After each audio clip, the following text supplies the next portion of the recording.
everyone. Hi, viewers. Hi, and hello to my friends who are watching right now, who are with me and following me with my YT family and YouTube followers also. Good evening, everyone. I would like also to thank for those who have subscribed last time and last week who had messaged me. A lot talaga. And talagang sobrang nakakatuwa. It's because may mga nagme-message po to request about excuse me, about storytelling for the kids. So I think I will just have to announce first that I will be finishing all of my episodes in the Panto table before we reach and to go dun sa storytelling about children. Basically, I am going to share a story for children.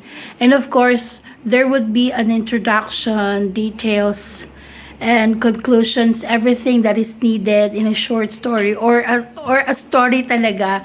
Pero kasi may nag-message din na baka po pwede ng mga fairy tales, ganyan. So, I would suggest also na to please comment down below for your request in a storytelling. I will vlog it and post it here so that yung mga nag-request is makita nila that I am also sharing with everyone, no?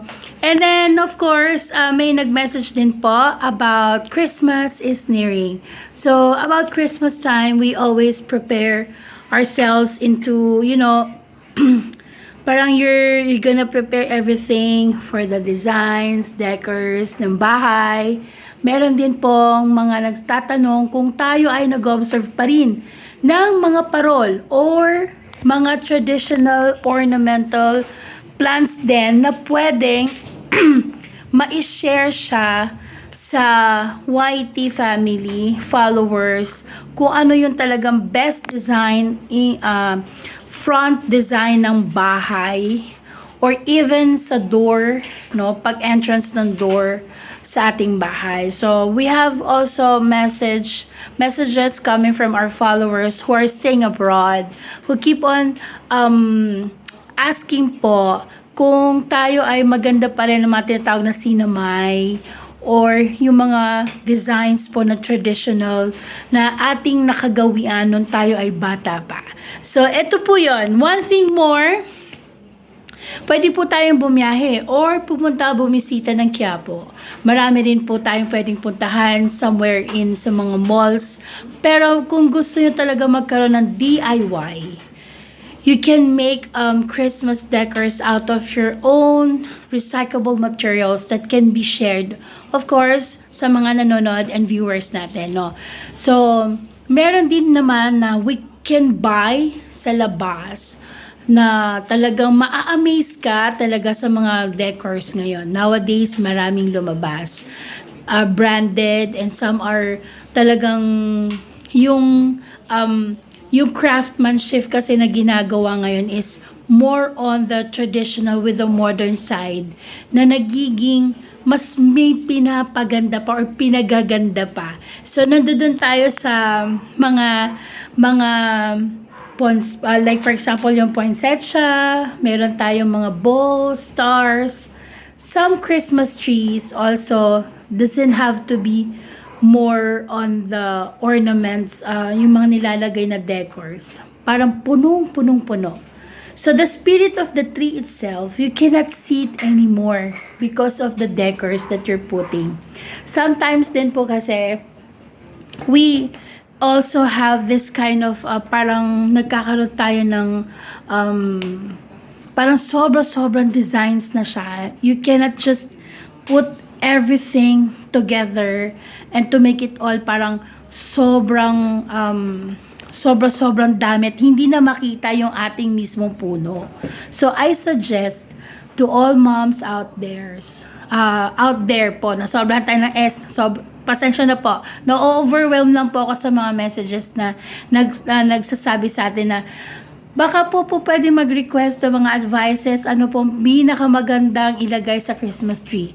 Ang pinakamaganda po is ilagay nyo po muna yung tree. No? So, when you put the tree already, you're gonna have this kind of idea when you sit down in front of the tree. Not so near, no?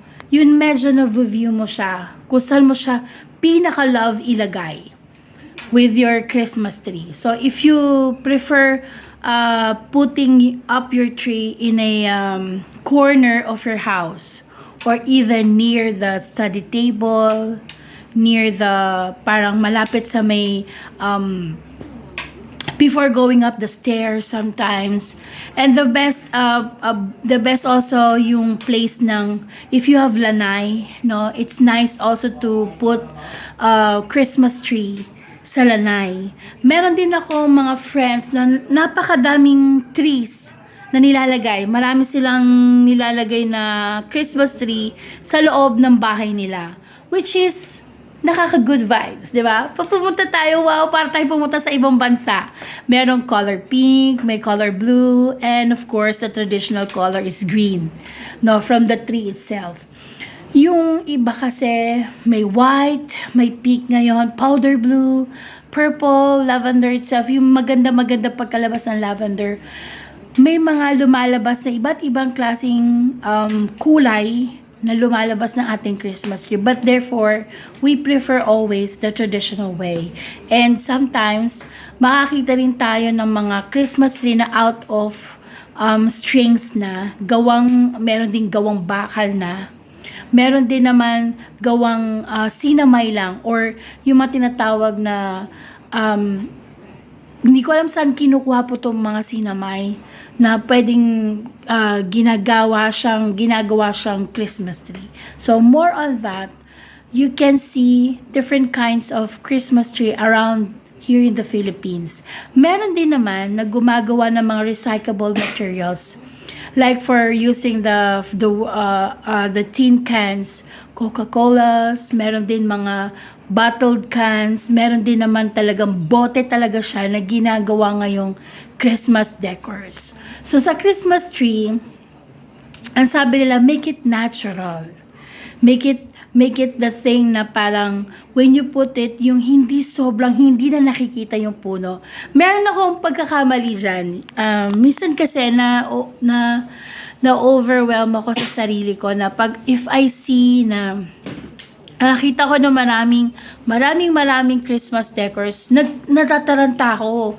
Pero nafe-feel ko na I'm very excited, I am very happy, kasi while I am putting the decors sa Christmas tree, you will feel this kind of satisfaction kasi you love to design your own treats because it's your motif, no? Yun yung gusto mong magkitang lumabas sa Christmas tree mo.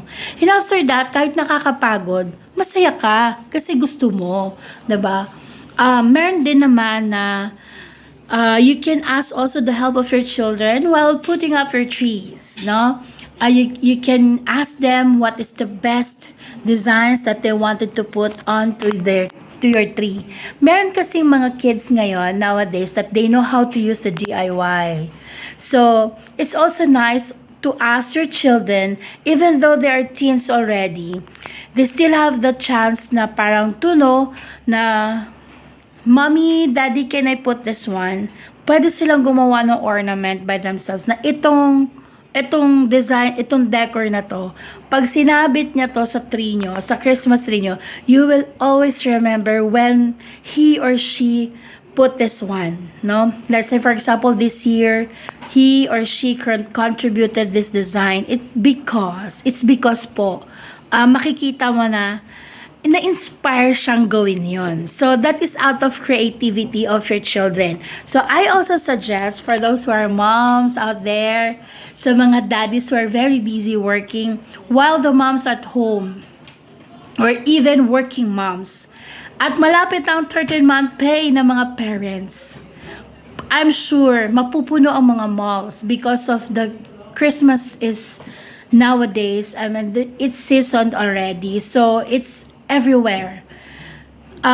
Make it the point when you buy a Christmas tree and the decors that you're going to put is to put the spirit itself on putting up the Christmas tree, not only to consider the designs and the decors that you're gonna put, but it has to be the Christmas feeling or the Christmas spirit itself, not only because you wanted to put a lot of decorations, but it's much better to know that yung nararamdaman nyo, yung lumalabas sa Christmas tree niya. So, of course, may mga patterns of designs naman yan.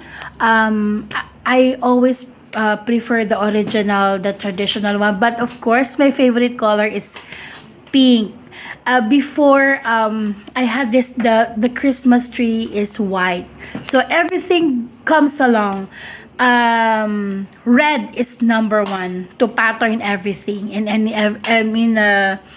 the Christmas tree of white, green. If your Christmas tree is purple or gold, you will pattern this with to make it more vibrant colors that will match the gold or the violet or the lavender or any purple things that will match your Christmas decors like pink, no? So, yon, silvery, glittered to make it more stunning colors that will add to your designs. Pero, mas maganda, nakikita pa rin yung puno at hindi ito punong-puno. May mga suggestions din ng iba who are staying in abroad, in America. They're cutting trees, the pine trees that are used to have this Christmas tree. They only put the golden or warm lights that they're putting in, and then yung mga ornaments na nilalagay nila or yung mga decorations na nilalagay nila is more on the traditional one. So I suggest hindi mawawala ang star, no? And we put the star, the biggest star, on top of the tree. And of course, yung pinaka nag-highlight kasi sa designs ko is I always put the small village, the Christmas village, and I use my son's train. How do you call that? How do you call that one? The train, the one that we put under the Christmas tree. The train toy niya. So we put it under the tree. So I will be expecting you more on my vlogs and of more on the decorations of the Christmas tree. Thank you and goodbye. Good night, everyone.